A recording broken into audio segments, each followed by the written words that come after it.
तुमच्या घरात सतत वाद होताय का? पैसा येतोय पण टिकत नाही का? झोप येत नाही का? अस्वस्थ वाटते का?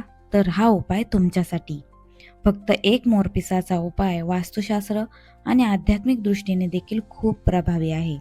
मोर म्हणजे सुंदरता, पवित्रता, सकारात्मकता आणि सौंदर्य. श्रीकृष्णांच्या मुकुटात असलेला मोरपीस केवळ अलंकार नाही, तर एक शक्तिशाली ऊर्जेचा स्रोत आहे. वास्तुशास्त्रात असे सांगितले आहे की जिथे मोरपीस ठेवलेला आहे तिथे नकारात्मकता, वाईट शक्ती, ईर्ष्या, अज्ञान, नजरदोष टिकत नाही. इतके सारे फायदे असणाऱ्या मोरपिसाचा उपाय कसा करायचा ते बघूया. कोणत्याही एका शुभ दिवशी किंवा गुरुवारी एक मोरपीस घ्या.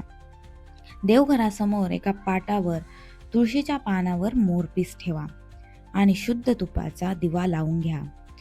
त्यानंतर ओम नमो भगवते वासुदेवाय या मंत्राचा जप करा.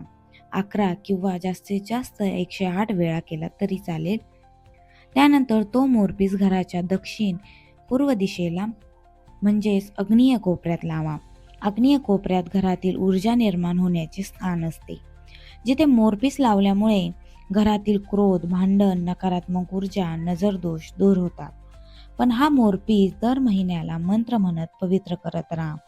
म्हणजेच या उपायाचा तुम्हाला चांगला फायदा होईल. घराची शोभा वाढवणारा मोरपीस वास्तुशास्त्र आणि आध्यात्मिक दृष्ट्याही खूप महत्त्वाचा आहे.